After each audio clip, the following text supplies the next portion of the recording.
Assam care cancer foundation recruitment 2024 34টা post ওলাইছে আপোনালোকৰ যিকেইটাৰ কাৰণে আপোনালোকে অনলাইনতে এপ্লাই কৰিব পাৰিব কি কৰিব লাগিব সবিশেষ জানিবলৈ ভিডিঅ'টো শেষলৈকে কোনো স্কিপ নকৰাকৈ চাই থাকিবা আসাম কেঞ্চাৰ কেয়াৰ ফাউণ্ডেশ্যনৰ ফালৰ পৰা পোষ্ট কেইটা ওলাইছে যিকেইটাৰ কাৰণে আপোনালোকৰ লাষ্ট ডেটটো থাকিব 31 তাৰিখ 7 মাহ 2025 লৈকে Assam cancer care foundation ACCF ফালৰ পৰা আপোনালোকৰ এমপ্লয়মেণ্ট নটিফিকেশ্যন ওলাইছে যিকেইটাৰ কাৰণে আপোনালোকৰ 34টা পোষ্ট ওলাইছে এক নম্বৰ পোষ্টটো হ'ল আপোনালোকৰ হেড মেডিকেল প্লেনিং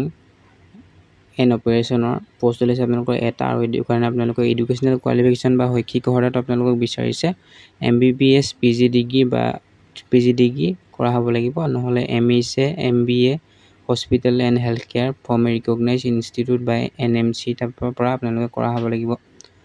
আৰু মিনিমাম আপোনালোকৰ এক্সপিৰিয়েঞ্চ বিচাৰিছে আপোনালোকৰ মিনিমাম 15 বছৰ আপোনালোকৰ এক্সপিৰিয়েঞ্চ থাকিব লাগিব আৰু জব লোকেশ্যনটো আপোনালোকৰ গুৱাহাটীত হ'ব আৰু দুই নম্বৰ পদটো হ'ল আপোনালোকৰ নিউক্লিয়াৰ মেডিচিন ফিজিচিয়ান পোষ্ট আছে আপোনালোকৰ দুটা পদ আৰু এডুকেশ্যনেল কোৱালিফিকেশ্যনটো আপোনালোকৰ বিচাৰিছে DRM বা MD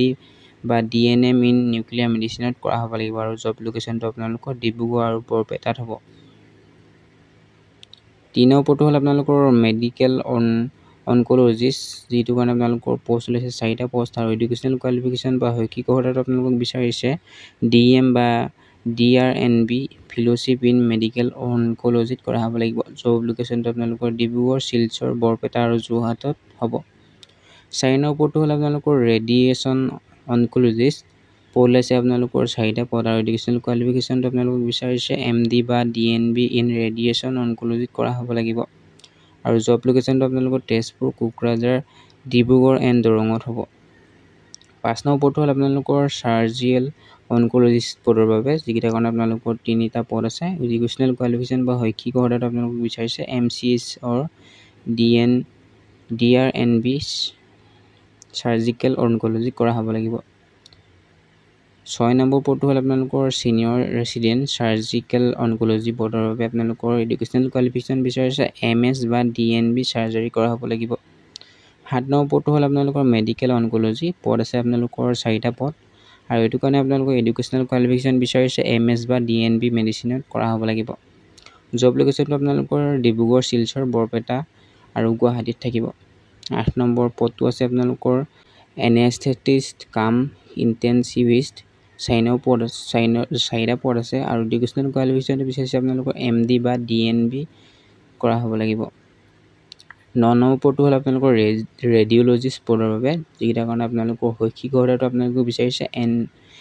DNB বা MD ৰেডিঅ'লজি কৰা হ'ব লাগিব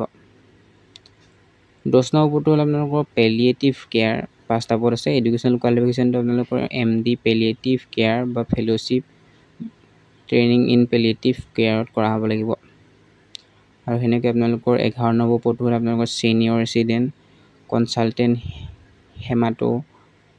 পেথলজি পদ ওলাইছে যিকেইটা কাৰণে আপোনালোকৰ educational qualification DM haematopathology MD pathology with fellowship in হেমাটো অনকোপেথলজিত কৰা হ'ব লাগিব 12 নম্বৰ পদটো হ'ল আপোনালোকৰ ডেপুটি বা এছিষ্টেণ্ট মেডিকেল ছুপাৰিনটেণ্ডেণ্ট পোষ্ট ওলাইছে আপোনালোকৰ দুটা পদ আৰু এডুকেশ্যনেল কোৱালিফিকেশ্যন বিচাৰিছে আপোনালোকৰ MBBS বা BDS with post graduate diploma বা masters in hospital and health care ছেক্টৰত কৰা হ'ব লাগিব জব লোকেশ্যনটো আপোনালোকৰ ষ্টেট কেঞ্চাৰ ইনষ্টিটিউট